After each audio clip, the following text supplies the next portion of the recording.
একজন সাধারণ মানুষ তার জীবনে আসা কতখানি দুঃখ কষ্ট সহ্য করতে পারে? একাধিক সন্তানের মৃত্যু, সমস্ত ধন সম্পদ নিঃশেষ হয়ে যাওয়া, শরীর সাংঘাতিক অসুস্থ হয়ে পড়া, কোন পর্যায়ে এসে সেই ব্যক্তি মানসিকভাবে ভেঙে পড়ে, মানুষের সহ্য ক্ষমতা কতটা হতে পারে এবং কিভাবে মানুষ নিজেকে এই সমস্ত কিছুর মধ্যেও স্থির রাখতে পারে।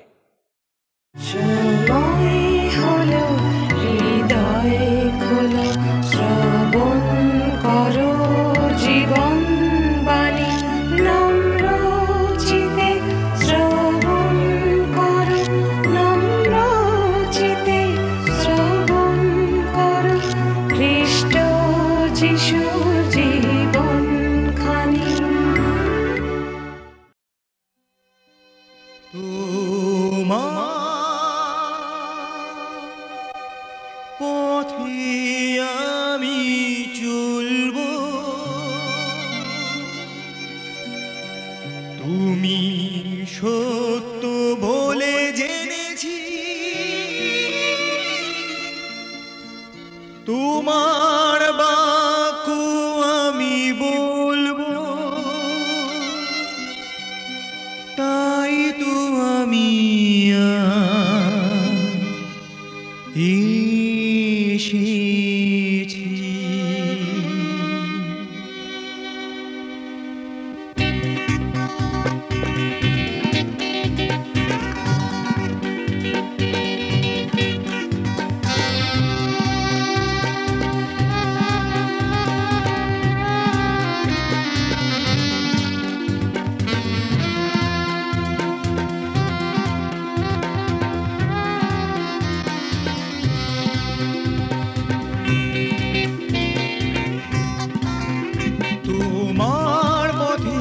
আমি চলবো, তুমি সত্য বলে জেনেছি, তোমার বাক্য আমি বলবো, তাই তো আমি আজ এসেছি।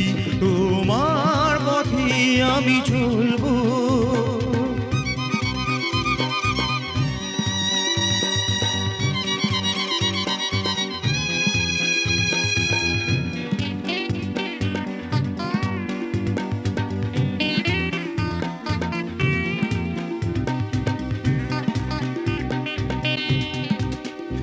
অসহায় পথে তুমি আমার বন্ধু যিশু দিশারি, অসহায় পথে তুমি আমার বন্ধু যিশু দিশারি।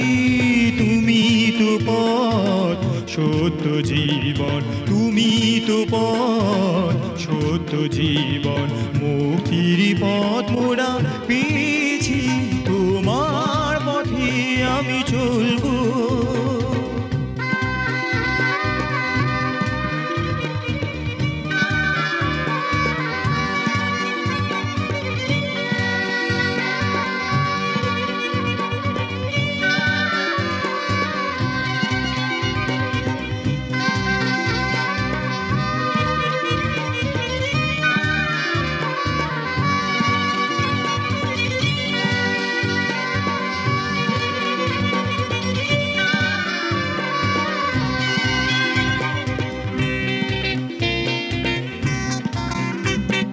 জীবনে আমার কিছুই ছিল না, তুমি এসে প্রভু হৃদয় আমার ভরিয়ে দিয়েছো সব গুণে, নিঃশরিত এই জীবনে।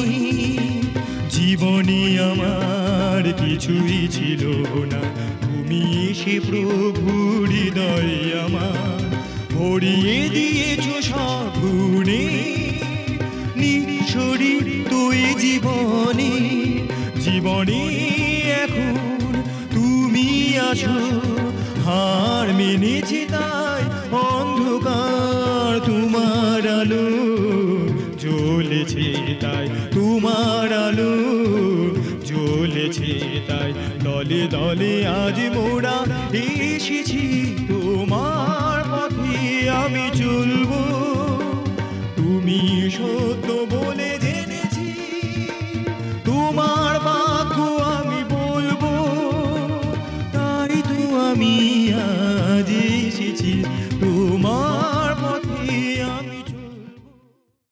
নমস্কার, প্রভু যীশু খ্রিস্টের মধুর নামে জীবনবাণী অনুষ্ঠানে আপনাকে স্বাগত জানাই। আমরা ইয়োব পুস্তক থেকে আমাদের অধ্যয়ন শুরু করেছি। আমরা দেখেছি সদাপ্রভুর থেকে অনুমতি পেয়ে শয়তান ইয়োবের সন্তানদের আর তার সমস্ত ধন সম্পত্তির উপরে হস্তক্ষেপ করল। ইয়োবের সর্বনাশ করতে সদাপ্রভু শয়তানকে এই জন্য অনুমতি দিয়েছিলেন, কারণ তিনি জানতেন যে শত বিপর্যয় হলেও ঈশ্বরের প্রতি ইয়োবের বিশ্বস্ততা এক বিন্দুও কমে যাবে না। ইয়োবকে ঈশ্বরের পথ, তার উপর নির্ভরতা থেকে দূরে নিয়ে যাওয়ার শয়তানের এই যে পরিকল্পনা সম্পূর্ণভাবে বিফল হয়েছিল। কিন্তু শয়তান এতে ক্ষান্ত হয়নি। ঈশ্বরের কাছ থেকে তাকে সরিয়ে নিয়ে যাওয়ার প্রচেষ্টা সে জারি রেখেছিল। তাই সদাপ্রভুর সঙ্গে তার পরবর্তী সাক্ষাতে সে তার অভিসন্ধি আরও বৃদ্ধি করল। সে সদাপ্রভুকে বলল যে শয়তানদের বিয়োগ এবং ধন সম্পত্তির অপরিসীম ক্ষতি ইয়োব সহ্য করে নিয়েছেন এবং ঈশ্বরের পথ থেকে সরে আসেননি ঠিকই, কিন্তু তার দেহের উপর হওয়া যন্ত্রণা তিনি সহ্য করতে পারবেন না এবং নিশ্চিতভাবে সদাপ্রভুকে জলাঞ্জলি দেবেন। সদাপ্রভু শয়তানের এই দ্বিতীয় চ্যালেঞ্জটাও গ্রহণ করলেন এবং তাকে অনুমতি দিলেন যাতে সে ইয়োবের দেহের ক্ষতি করতে পারে। কাহিনীর দৃশ্যপট পুনরায় পরিবর্তন হলো আর আমরা দেখলাম যে ইয়োব এক মহা শারীরিক যন্ত্রণায় কষ্ট পাচ্ছেন। তার সারা শরীর ফোঁড়া বা ঘায়ে ভরে গেছে এবং তিনি একটি খাপড়া দিয়ে সারা শরীর ঘষছেন আর ছায়ের মধ্যে বসে থেকে আরাম পাওয়ার চেষ্টা করছেন। কিন্তু তবু তিনি ঈশ্বরের পথ থেকে নিজেকে এক চুলও সরিয়ে নিলেন না। তিনি তার সিদ্ধতা রক্ষা করে গেলেন। আমরা লক্ষ্য করলাম যে ইয়োবের স্ত্রী তাকে বলছেন যে তাদের 10 জন সন্তানের মৃত্যু হয়েছে, সমস্ত ধন সম্পত্তি শেষ হয়ে গেছে, তার সারা শরীর অসহ্য বেদনায় ভরে গেছে, কিন্তু তবু কেন তিনি সদাপ্রভুর প্রতি বিশ্বস্ত হয়ে রয়েছেন? তার উচিত ঈশ্বরকে জলাঞ্জলি দেওয়া এবং আত্মহত্যা করা। কিন্তু ইয়োব তার স্ত্রীর কথা তো মেনে নিলেনই না, বরং তাকে তিরস্কার করলেন। ইয়োবের দুর্দশার কথা শুনে তার 3 বন্ধু তার সঙ্গে সাক্ষাৎ করতে এলেন, কিন্তু সেই 3 জন ব্যক্তি উপলব্ধি করতে পারেননি যে ইয়োবের শারীরিক ও মানসিকভাবে এত অবনতি হয়েছে, আর তাই তারা প্রথমে তাকে চিনতেও পারেননি। পরে তারা ইয়োবের কাছে এসে শোক প্রকাশ করলেন। আসুন আমরা বিস্তারিতভাবে এই অংশটি দেখি এবং দেখি ঈশ্বর কিভাবে বিশেষভাবে আপনার সঙ্গে আমার সঙ্গে কথা বলতে চান। জীবনবাণীর ধারাবাহিক অনুষ্ঠানে আমি আপনাদের কাছে বাইবেলের পুরাতন নিয়মে ইয়োবের বিবরণ থেকে আলোচনা করছি। আমি গত অনুষ্ঠানে 2 অধ্যায় 3 পদ পর্যন্ত পাঠ এবং আলোচনা করেছি। 4 থেকে 6 পদে লেখা আছে এর পরের অংশ। শয়তান সদাপ্রভুকে উত্তর করিয়া কহিল, চর্মের জন্য চর্ম আর প্রাণের জন্য লোক সর্বস্ব দিবে, কিন্তু তুমি একবার হস্ত বিস্তার করিয়া তাহার অস্থি ও মাংস স্পর্শ করো, সে অবশ্য তোমার সম্মুখেই তোমাকে জলাঞ্জলি দেবে। প্রভু শয়তানকে কহিলেন, দেখো, সে তোমার হস্তগত, কেবল তাহার প্রাণ থাকিতে দিও। ইয়োবের পুস্তক যেন একটা ধারাবাহিক নাটক। এর আগে আমরা 3টে দৃশ্য দেখেছি। প্রথম উজ দেশে, দ্বিতীয় দৃশ্য স্বর্গে এবং তৃতীয় দৃশ্য আবার উজ দেশে। আর আমি কথাও বলেছি যে এই নাটকের প্রধান নায়ক হল ইয়োব এবং খলনায়ক হলেন শয়তান, আর নাটকের পরিচালক হলেন সদাপ্রভু ঈশ্বর। ঈশ্বরের সৃষ্ট বুদ্ধিমত্তা প্রাণীরা আবার স্বর্গে একত্রিত হল তাদের কার্যবিবরণী পাঠ করার জন্য। এইভাবে নিরূপিত সময় তাদের নিয়মিতভাবে স্বর্গে মিলিত হতে হয় এবং ঈশ্বরের সিংহাসনের সামনে দাঁড়াতে হয়। ঈশ্বরের এটা নির্দেশ। বাইবেলের নতুন নিয়মে 2 করিন্থীয় তার 5 অধ্যায় 10 পদে লেখা আছে, কারণ আমাদের সকলকেই খ্রিস্টের বিচারাসনের সম্মুখে প্রত্যক্ষ হইতে হইবে, যেন সৎকার্য হোক কি অসৎকার্য হোক, প্রত্যেকজন আপনার কৃতকার্য অনুসারে দেহ দ্বারা উপার্জিত ফল পায়। তবে যারা বিশ্বাসী বলে গণিত, তারা ওই বিচারাসনের সম্মুখে দাঁড়াবে না, যেখানে অবিশ্বাসীরা বিচারের জন্য দাঁড়াবে। এবারেও যখন ঈশ্বরের সৃষ্ট সন্তানেরা কার্যবিবরণ শোনাতে এলো, শয়তানও সেখানে উপস্থিত। আমরা দেখি যে শয়তান সারা পৃথিবী দাপিয়ে বেরিয়ে সবাই উপস্থিত হলো। ঈশ্বর শয়তানকে অনুমতি দিয়েছিলেন ইয়োবের সম্পত্তি ধ্বংস করার জন্য, আর সে ধ্বংসও করেছিল, কিন্তু সে ইয়োবকে পথভ্রষ্ট করতে পারেনি। আমরা শুনি সে তার কার্যবিবরণীতে কি বলে। প্রিয় শ্রোতা বন্ধু, প্রিয় ভাই ও বোন, আমাদের বিশ্বাসী জীবনে মহা দুর্যোগ আসে, বিপদ আসে, সমস্যা আসে, সংকট আসে, আর আমরা বলে থাকি, ঈশ্বর আমার জীবনে কেন এমন ঘটতে দিলেন? ঈশ্বর বলেন, বৎস, তোমাকে আমি ঠেলে ফেলে দিতে চাই না, তোমাকে অপদস্থ বা লজ্জিত করতে চাই না, কিন্তু তোমাকে আরও একটু আমার সান্নিধ্যে আনতে চাই। ইয়োবের ক্ষেত্রেও তিনি তাই করেছিলেন। আবার কখনো কখনো আমরা কোনো বিশ্বাসীকে সংকটের মধ্যে দেখলে বলে থাকি, ওই দেখো, ঈশ্বর ওকে চাবুক লাগাচ্ছেন। আবার কেউ বলে, ধর্মের কল বাতাসে নড়ে। না প্রিয় ভাই, প্রিয় বোন, আমাদের বিচার করার অধিকার নেই। মনে রাখবো, বিচারক হলেন ঈশ্বর। ঈশ্বর হয়তো ওই ভাইয়ের সহনশীলতা পরীক্ষা করছেন, আমাদের ওইভাবে পরীক্ষা করেননি, করছেন না, কেননা আমরা সহ্য করতে পারবো না। ঈশ্বর শয়তানকে বললেন, শয়তান, তুমি বলেছিলে যে ইয়োব আমাকে ছেড়ে দেবে, কিন্তু সে কিন্তু আমাকে এখনও ভালোবাসে, ভক্তি করে, শ্রদ্ধা জানায়। শয়তান মানুষের দুর্বলতা কোথায় ভালো করেই জানে, আর তাই তো এদন উদ্যানে সন্দেহের বীজ প্রবেশ করিয়েছিল। শয়তান ঈশ্বরকে উত্তর দিল, চর্মের জন্য চর্ম আর প্রাণের জন্য লোক সর্বস্ব দেবে। এ যাবৎ ইয়োবের উপর দিয়ে যে দুর্দশা বয়ে যাচ্ছিল তা কেবল তার সম্পদ বিষয়, কিন্তু ইয়োবের শরীরে কোনো আঘাত লাগেনি। শয়তান ঈশ্বরকে সেই বিষয়ে বলল যে যদি তার দেহে কষ্ট আসে, সে তোমাকে ছাড়বে। চর্মের জন্য চর্ম খুব সম্ভব তৎকালীন একটা প্রবাদ কথা।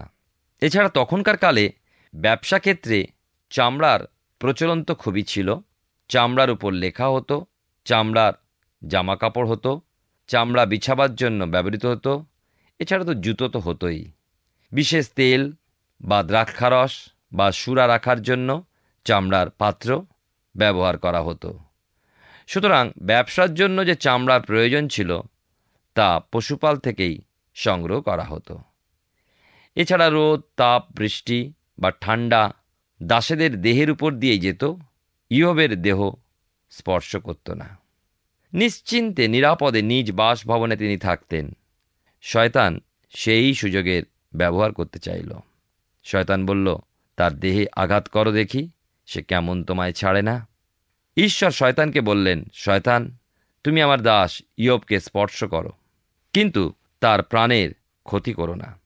প্রিয় শ্রোতা বন্ধু, প্রিয় ভাই ও বোন, আপনি যে কেউ হন না কেন, যে কোনো স্থানে থাকুন না কেন, আপনার সর্ব অবস্থায় ঈশ্বর আপনাকে রক্ষা করবেন ও বহন করবেন। বিশ্বাসীর কাছে এটাই ঈশ্বরের প্রতিশ্রুতি। আমরা যেন তার সেই প্রতিশ্রুতি কথা ভুলে না যাই। এর পরের ঘটনা দেখি। পঞ্চম দৃশ্যতে আমরা এসে পৌঁছেছি। এবারে কিন্তু স্থান উজদেশ। 7 এবং 8 পদে লেখা আছে সেই বিষয়। ঈশ্বরের অনুমতি লাভের সাথে সাথে শয়তান ছুটে গেল ইয়োবের গৃহেতে। লেখা আছে এখানে, পরে শয়তান সদাপ্রভুর সম্মুখ হইতে বাহির হইয়া ইয়োবের আপাদ মস্তকে আঘাত করিয়া দুষ্ট স্ফোটক জন্মাইল। তাহাতে তিনি একখানা খাপড়া লইয়া সর্বাঙ্গ ঘর্ষণ করিতে লাগিলেন, আর ভস্যের মধ্যে বসিয়া রহিলেন। সেই দিনই ইয়োবের সর্বাঙ্গে দেখা গেল 20 ফোঁড়া। ওহ, মাথার খুলি থেকে পায়ের আঙ্গুল পর্যন্ত আর স্থান ছিল না যেখানে ফোঁড়া নেই। আমাদের দেহে ফোঁড়া হলে আমরা যন্ত্রণায় ছটফট করি। ইয়োবের মাথা থেকে পা পর্যন্ত ফোঁড়া। অবস্থাটা একটু চিন্তা করুন। সর্বস্ব খুইয়েও সে ঈশ্বরকে ছাড়েনি, বরঞ্চ ঈশ্বরের নামের প্রশংসা করেছে। বিশ্বাসী জীবনেও অনেক সময় এই রকম একের পর আর এক বিপদ এসে পড়ে। আমরা অনেক সময় বিভ্রান্ত হই, হয়তোবা বচসাও করি, অভিমান করি। ইয়োব সত্যি ইয়োব। ইয়োব নামের অর্থ যে রোদন করে। সারা অঙ্গে ফোঁড়া, ঈশ্বরের কাছেই রোদন করছেন, কিন্তু বচসা করছেন না, কোনো কৈফিয়ত চাইছেন না, কেননা তিনি জানেন যা কিছু ঘটছে সবই ঈশ্বরের ইচ্ছা অনুযায়ী। তিনি কথাও জানেন যে এরপরে তার জন্য পুরস্কার থাকবে। ইয়োবের রোগের আরও একটু বর্ণনা আছে। কেবল ফোঁড়া নয়, সেই সঙ্গে চুলকানি। আর এমন অবস্থা যে ইয়োব এক টুকরো খাপড়া অর্থাৎ খোলা ভাঙা নিয়ে কেবলই চুলকাচ্ছেন। তখনকার কালে কোনো রকম মেডিকেটেড পাউডার নিশ্চয়ই ছিল না। আর ওইদিকে ইয়োব শরীরে অত ফোঁড়া নিয়ে বিছানায় শুতে বা বসতেও পাচ্ছিলেন না, যার জন্য ছাই বিছিয়ে তার উপরে বসে থাকলেন। আমরা এখন যা বুঝছি, ইয়োব সেই কথা তখন বুঝেছিলেন যে তাঁর ওই অভিজ্ঞতা ভবিষ্যতের মঙ্গলের জন্য। দেখুন, আমাদের পথ, আমাদের পরিকল্পনা এবং ঈশ্বরের পথ ও ঈশ্বরের পরিকল্পনা আকাশ পাতাল তফাৎ। যিশয় ভাববাদী পুস্তকের 55 অধ্যায় 9 পদে কি লেখা আছে জানেন? এখানে লেখা আছে, কারণ ভূতল হইতে আকাশমণ্ডল যত উচ্চ, তোমাদের পথ হইতে আমার পথ ও তোমাদের সংকল্প হইতে আমার সংকল্প তত উচ্চ। আমরা এ পৃথিবীর পিতামাতা সন্তানদের দুঃখ ভোগ করতে দেখলে সহ্য করতে পারি না। যে কোনো প্রকারে তাদের দুঃখ ভোগ দূর করতে চাই, আর এইভাবে অনেক সময় ভালো করার পরিবর্তে মন্দটাই করে ফেলি। এইভাবে আমরা একটা মন্দ বিশৃঙ্খল পরিবার গড়ে তুলেছি। ইয়োবকে সেদিন কেন অত ভুগতে হচ্ছে সেটা তিনি তখন বোঝেননি, পরে বুঝেছিলেন। আমার মনে হয় যে শয়তান যখন ঈশ্বরকে পয়সা দিয়ে ভক্ত কেনার দায়ে ফেলল, দোষারোপ করল, তুমি ইয়োবকে সম্পদ দিয়ে ভালোবাসা ভক্তি আদায় করছ, তখন স্বর্গের দূতেরা হয়তো কেঁপে উঠেছিল। শয়তান বলে চলেছে, তুমি ভালোবাসা পাওয়ার যোগ্য নয়, কেননা ঘুষ দিয়ে ভালোবাসা আদায় করে থাকো, তোমার সব বেতনভোগ ভালোবাসার পাত্র। আজ আমাদের অবস্থা কি? আমরাও কি বেতনভোগ প্রেমিক? বিষয়টা পরিষ্কার হয় যখন আমাদের জীবনে পরীক্ষা আসে। আগুনে জ্বললে ধাতুর আসল ও নকল বোঝা যায়। আগুনে খাদ পুড়ে যায় এবং ধাতু প্রকাশ হয়ে পড়ে। যিশু বলেছেন, তোমরা জগতের জ্যোতি, আর আমাদের অন্ধকারের মধ্যে রাখেন যেন আলো বিতরণ করি। শয়তান এর পূর্বেই ইয়োবের সকল সম্পদ হরণ করেছে, এবারে ইয়োবের সম্মান হরণ করার চেষ্টা নিয়েছে। 9-10 পদে কি লেখা আছে দেখুন, 2 অধ্যায়। তখন তাহার স্ত্রী তাহাকে কহিল, তুমি কি এখনো তোমার সিদ্ধতা রক্ষা করিতেছ? ঈশ্বরকে জলাঞ্জলি দিয়া প্রাণ ত্যাগ করো। কিন্তু তিনি তাহাকে কহিলেন, তুমি একটা মুড়া স্ত্রীর মতো কথা কইতেছ। বলো কি? আমরা ঈশ্বর হইতে কি মঙ্গল গ্রহণ করিব, অমঙ্গল গ্রহণ করিব না?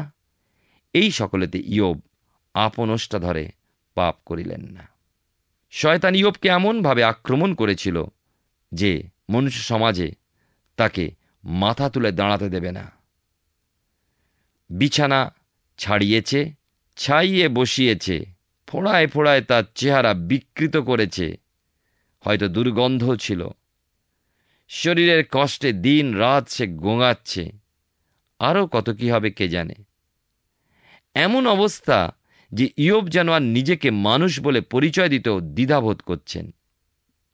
ইয়োবকে এই অবস্থায় দেখে তার স্ত্রীর ধৈর্যচ্যুতি হল। স্বামীর যন্ত্রণায় ছটফট করছেন। তিনি কি করে নিজ চোখে দেখতে পারেন, কেননা সেবা করার সুযোগও পাচ্ছেন না। অবশেষে ইয়োবের স্ত্রী স্বামীকে অনুযোগ করল, তুমি আর কতদিন নিজেকে সিদ্ধ দেখাবে? এবার ঈশ্বরকে জলাঞ্জলি দাও আর মরো। একজন সাধারণ মহিলা যে বিশ্বাসে দুর্বল, তার মুখ থেকে ওই কথা শোনাটা আশ্চর্য হওয়ার কিছুই নয়। ইয়োব কিন্তু বিষয়টা সহজভাবে নিলেন না। তিনি তার স্ত্রীকে রীতিমতো ভৎসনা করলেন। একটু চিন্তা করছিলাম, শয়তান ইয়োবের কাছ থেকে সব কিছুই কেড়ে নিল, সরিয়ে নিল, কিন্তু তার স্ত্রীকে থাকতে দিল কেন? উত্তর এই, ইয়োবের স্ত্রী শয়তানের হয়ে যে কাজ করছিল। এদেন উদ্যানে হবা যেমন আদমকে ভুলিয়ে ভুল পথে নিয়ে গেল, ঈশ্বরের অবাধ্য করল, ইয়োবের স্ত্রী ইয়োবকে পরামর্শ দিল, ঈশ্বরকে জলাঞ্জলি দাও। ইয়োব তাঁর স্ত্রীকে বললেন, তুমি মূঢ়ের মতো কথা বলছো। আমরা ঈশ্বরের কাছ থেকে কি কেবল মঙ্গল চাইব, অমঙ্গল কি গ্রহণ করব না? কি সুন্দর কথা! ঈশ্বরের প্রতি কি প্রগাঢ় ভক্তি, কত স্থির বিশ্বাস! ইয়োবের চরিত্র সত্যি ধার্মিক চরিত্র। তাই তো ঈশ্বর বলেছিলেন, ইয়োব সিদ্ধ, সরল এবং ঈশ্বর ভীত মানুষ। এবারে কথোপকথন শুরু। আমরা দেখব যে সকল দিক থেকে আক্রান্ত হয়েও ইয়োব নিজ ন্যায়পরায়ণতা বজায় রাখছেন। ইয়োবের বিপর্যয়, অসুস্থতার সংবাদ তার বন্ধুদের কাছেও গিয়েছে এবং তারাও ইয়োবকে সান্ত্বনা দানের জন্য আসতে শুরু করেছে। সান্ত্বনা দানের চেষ্টায় তারা ইয়োবকে আরও বিভ্রান্ত করার চেষ্টা করেছে। ইয়োব কিন্তু বিশ্বাসে স্থির। এবারে আমরা আসব ষষ্ঠ দৃশ্য, ফোঁড়ায় ফোলা মুখ, কিম্ভূত কিমাকার চেহারা, আর ইয়োব ছাইয়ের গাদায় বসে আছেন, ভিখারির এক অধম। বন্ধুরা ইয়োবকে দেখে চিনতেই পারেনি। পরে ইয়োবের প্রতি ঘটিত ওই সকল বিপদের কথা তাঁর 3 জন মিত্রের কর্ণগোচর হইলে তাহারা প্রত্যেকে আপন আপন স্থান হইতে আসিলেন। তৈমনীয় ইলিফস, সুইয় বিলদদ ও নামাথীয় সোফর এক পরামর্শ হইয়া তাহার সহিত শোক ও তাহাকে সান্ত্বনা করিবার জন্য তাহার নিকটে আগমন করিতে স্থির করিলেন। পরে তারা দূর হইতে চক্ষু তুলিয়া দেখিলেন, কিন্তু তাহাকে চিনিতে পারিলেন না। তাহাতে তারা উচ্চস্বরে রোদন করিলেন এবং প্রত্যেকে আপন আপন বস্ত্র ছিঁড়িয়া আপন আপন মস্তকের উপরে আকাশের দিকে ধুলা ছড়াইতে লাগিলেন। 13 পদে লেখা আছে, পরে 7 দিন ও 7 রাত্রি তাহার সহিত ভূমিতে বসে থাকিলেন। তাহাকে কেহ কিছু কহিলেন না, কারণ তাহারা দেখিলেন তাহার যাতনা অতি কঠোর। ইয়োবের 3 বন্ধু উপস্থিত, একটু পরিচয় করিয়ে দিই। প্রথম, তৈমনবাসী ইলিফস। তৈমন নগরের কথা প্রতিষ্ঠাতা ছিলেন এশোর নাতি, তৈমন নগর প্রতিষ্ঠা করেছেন। দ্বিতীয় বন্ধু, সুইয় নিবাসী বিলদদ। আদিপুস্তক 25:2 থেকে জানা যায় সুই ছিলেন অব্রামের সন্তান, তারই নামে সুইয়া। আর তৃতীয় বন্ধু সোফর, নামাথীয় নিবাসী। নামানগর ছিল উত্তর আরবে।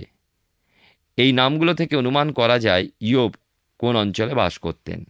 একটা বিষয় না বললেই নয়, বিষয়টা এই যে ইয়োবের এই 3 বন্ধু যতদিন ইয়োবের সচ্ছল অবস্থা, সুন্দর স্বাস্থ্য ও আমোদপ্রিয় লোক ছিলেন, ততদিন ইয়োবকে তাদের ভালো লেগেছিল।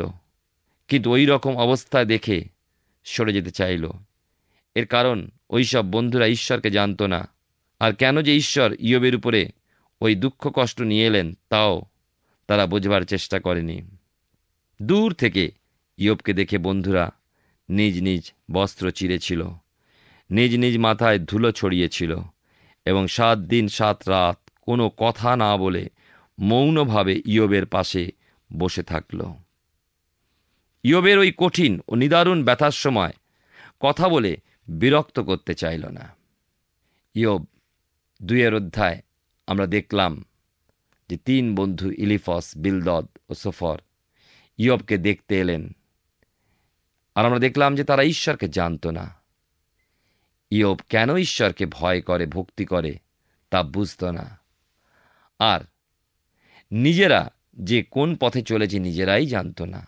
অন্যদিকে শয়তান ঈশ্বরকে ইয়োবের বিষয়ে চ্যালেঞ্জ দেবার পর ঈশ্বর নিশ্চিন্ত মনে ইয়োবকে শয়তানের হাতে তুলে দিয়েছেন এবং ইয়োব এখন ডাক্তারি পরীক্ষার জন্য গিনিপিগের মতো অর্ধ মৃত অবস্থায় পড়ে আছে। 3 বন্ধু ইয়োবের পাশে সমবেদনা জানাবার জন্য নীরবে 7 দিন কাটালো। একটা কথাও তারা উচ্চারণ করেনি। ঈশ্বর ইয়োবকে শয়তানের হাতে দিয়েছেন, শুনতে খুবই খারাপ লাগে, কিন্তু ঈশ্বর দিয়েছেন কেননা ইয়োব ঈশ্বর ও শয়তানের মধ্যে চ্যালেঞ্জের ট্রফি। আজকের দিনও 2-1টা ছোটোখাটো ইয়োব দেখা যায়, অর্থ সম্পদের দিক থেকে না হলেও আত্মার দিক থেকে পাওয়া যায়। আমি একজনকেও জানি যে দুরারোগ্য ক্যান্সারের যাতনার মধ্যেও যিশু নাম ছাড়া আর কোনো নাম তার মুখে ছিল না এবং মৃত্যুতেও সে বলে গেল, আমি যিশুর কাছে যাচ্ছি, তিনি আমায় নিতে এসেছেন। তবে বেশিরভাগ মানুষ, এমনকি বর্তমান যে জগতে আমরা আছি, তা কলুষতায় ভরা। চুরি, ডাকাতি, রাহাজানি, ছিনতাই, শ্লীলতাহানি, বলাৎকার, প্রতারণা, প্রবঞ্চনা, আর কত বলবো, এইসবই তো ভরা। প্রতিদিন সকালে সংবাদপত্র খুললেই আমি হলফ করে বলতে পারি উল্লেখিত বিষয়গুলো সব কটা সংবাদ দেখতে পাওয়া যাবে। পলিউশন কথাটা খুবই শোনা যাচ্ছে। দূষণ আর ধোঁয়াতে নয়, কিন্তু কুকর্মে পৃথিবী ছেয়ে গেছে। এহেন পৃথিবীকে ঈশ্বর যদি স্বর্গে নিয়ে যান, স্বর্গলোকও কলুষিত হবে। প্রভু যীশু বলছেন তাই, নূতন জন্ম না হলে, সম্পূর্ণ পরিবর্তিত না হলে কেউ স্বর্গে যেতে পারবে না। প্রথমত দেখি শয়তান মানুষকে লজ্জা দেবার জন্য উলঙ্গ করে দেয়। ইয়োবের সম্মান, সম্পদ, খ্যাতি সব কিছু খুলে নেবার পর দেহে হাত দিয়েছে, সারা অঙ্গে ফোড়া, সুতরাং অঙ্গেও বস্ত্র রাখা সম্ভবপর নয়। প্রত্যেক মানুষের ক্ষুধা নিবৃত্তির জন্য, খাদ্য লজ্জা নিবারণের জন্য বস্ত্রের প্রয়োজন কেবল লজ্জা নিবারণ নয়, কিন্তু প্রকৃতির তাপ শীত থেকে শরীর বাঁচাবার জন্য বস্ত্রের প্রয়োজন। পশু পাখিদের ওই বিষয়ে চিন্তা নেই। সৃষ্টিকর্তা দেহ আবৃত করে দিয়েছেন, মানুষ নিজ বুদ্ধিতে ও কৌশলে শরীর রক্ষা করে। অবশ্য বুদ্ধি ও জ্ঞান ঈশ্বরই মানুষকে দিয়েছেন। আগামী অনুষ্ঠানে আমরা আরও দেখব। প্রথম বিষয় আমরা শুনলাম, শয়তান মানুষকে লজ্জা দেবার জন্য উলঙ্গ করে। প্রিয় শ্রোতা বন্ধু, প্রিয় ভাই ও বোন, আজও মানুষকে উলঙ্গ করে চলেছে শয়তান। সমাজের কাছে লজ্জিত হয়েও মানুষ আজকের অন্যায় করতে পিছু পা হয় না। আমরা ইয়োব পুস্তক থেকে ধারাবাহিকভাবে অধ্যয়ন করছি, আর আমার বিশ্বাস মহান ঈশ্বর বিশেষভাবে আপনার সঙ্গে কথা বলছেন। ইয়োবকে সদাপ্রভুর পথ থেকে সরিয়ে আনতে শয়তান যে কত চেষ্টা করেছিল আমরা তা বিশেষভাবে দেখলাম। আমরা এও লক্ষ্য করলাম যে তার ঈশ্বরের প্রতি বিশ্বস্ততা কত দৃঢ় ছিল। ইয়োব তার জীবনে যে অপরিসীম দুর্দশার সম্মুখীন হয়েছিলেন, সেটা অন্য কোনো সাধারণ মানুষের পক্ষে সহ্য করা হয়তো সম্ভব ছিল না। কিন্তু আমাদের স্মরণে রাখতে হবে যে ইয়োব ছিলেন একজন সিদ্ধ, সরল, ঈশ্বর ভয়শীল এবং কুক্রিয়াত্যাগী মানুষ। তার এই গুণগুলি তাকে এক অসাধারণ মানুষ করে তুলেছিল। ইয়োবের স্ত্রী তার এই গুণ নিয়ে কটাক্ষ করতেও ছাড়েননি, কিন্তু তার সহধর্মিণীর কটাক্ষেও ইয়োব ঈশ্বরকে ছেড়ে দেননি, জলাঞ্জলি দেননি। আমরা ইয়োবের মুখ থেকে এমন একটি অপূর্ব কথা শুনলাম যা আজকের দিনে প্রত্যেকটি মানুষের মনে রক্ষা করা উচিত। তিনি বললেন, আমরা ঈশ্বর হইতে কি মঙ্গলই গ্রহণ করিব, অমঙ্গল গ্রহণ করিব না। সত্যি করেই ঈশ্বরের কাছ থেকে আগত সমস্ত কিছুই আমাদের সাদরে গ্রহণ করা উচিত। আমরা তাঁর দেওয়া মঙ্গলজনক বিষয়গুলো নেব আর অমঙ্গলকে পরিত্যাগ করব, তা কখনো হতে পারে না। ইয়োব তার 3 বন্ধুকে কাছে পেয়ে তার মনের কোন অভিব্যক্তি প্রকাশ করেছিলেন সেটা আমরা আমাদের আগামী পর্বে লক্ষ্য করব। আসুন এখন প্রার্থনায় যাব, আর আমি চাইব আপনি আমার সঙ্গে প্রার্থনায় যোগ দিন। আসুন প্রার্থনা করি। করুণাময় পিতা, তোমার ধন্যবাদ করি প্রভু, তোমার গৌরব করি। আরেকবার তোমার জীবন্ত বাক্যের সান্নিধ্যে আমাদেরকে এনেছো। বিশেষ করে ধন্যবাদ দিই আমাদের প্রত্যেক দর্শক বন্ধুকে। তোমার এই জীবন্ত বাক্য দ্বারা তুমি উৎসাহিত, উজ্জীবিত, অনুপ্রাণিত করেছো। প্রার্থনা করি আমাদের সেই প্রত্যেক দর্শক বন্ধুকে, তাদের পরিবার পরিজন প্রত্যেককে প্রভু এইভাবেই তোমাদের বেড়ে উঠতে সাহায্য করো। তোমার প্রতি নির্ভরশীলতায় স্থির হতে দাও প্রভু। আমাদের জীবনে বিভিন্ন রকম পরিস্থিতি আসে, হয়তো জানি না কতজন প্রভু কত রকম কঠিন পরিস্থিতির মধ্যে দিয়ে যাচ্ছেন, কিন্তু প্রার্থনা করি প্রভু যেন এইভাবে ইয়োবের মতো তারা তোমাতে স্থির হতে পারেন, যে প্রভু তুমি আছো এবং তুমি সেই কঠিন পরিস্থিতি থেকে তুমি তাদেরকে উদ্ধার করবে এবং শতগুণ আশীর্বাদে পূর্ণ করবে। ও প্রভু, সেই বিশ্বাসে তোমার প্রতি নির্ভরশীলতায় প্রত্যেককে স্থির করো, বেড়ে উঠতে সাহায্য করো। তোমার যিশু নামে ভিক্ষা দয়া করে শ্রবণ ও গ্রহণ করো। আমেন। ঈশ্বর মহান এবং তিনি আমাদের সুযোগ দেন যেন তার জীবন্ত বাক্য থেকে আমরা শিখি এবং আরও বেশি করে তার সান্নিধ্যে, তার সহভাগিতায় এসে তার গৌরব করতে পারি। আমাদের বিশ্বাস আগামী দিনেও এইভাবে আপনি আমাদের সঙ্গে এই জীবনবাণী অনুষ্ঠানে এইভাবেই উপস্থিত থাকবেন। ঈশ্বর আপনার মঙ্গল করুন। প্রিয় বন্ধু, আশা করি জীবনবাণী অনুষ্ঠানটি আপনার ভালো লেগেছে। আর যদি ভালো লেগে থাকে তাহলে অবশ্যই আমাদের একটি মিসড কল দিন। আপনার দেওয়া মিসড কলটি আমাদের কাছে অতি মূল্যবান। আমরা আনন্দের সাথে জানাই, প্রতিটা মিসড কল দাতাদের মধ্যে থেকে সপ্তাহের শেষে বিশেষ দর্শক বন্ধুকে বেছে নেওয়া হবে এবং সেই দর্শক বন্ধুকে পুরস্কৃত করা হবে ও সপ্তাহের শেষে তার ছবি ও নাম আমাদের অনুষ্ঠানে প্রকাশ করা হবে। গত সপ্তাহের বিজয়ী দর্শক বন্ধুরা হলেন কলকাতা থেকে শ্যামলী নাড়ু ও শুভ্রা মল্লিক। আমাদের মিসড কল দেবার নম্বরটি হল 04449081 আপনি প্রার্থনা ও আরও অধিক জানতে আগ্রহী হলে আমাদের সঙ্গে অবশ্যই ফোনের মাধ্যমে যোগাযোগ করতে পারেন। আমাদের মোবাইল নাম্বার 9433497235 এবং আরেকটি হল 9433803755। আর আমাদের ঠিকানা টিভি স্ক্রিনে আপনারা দেখে নিন। ধন্যবাদ। ভালো থাকুন, সুস্থ থাকুন।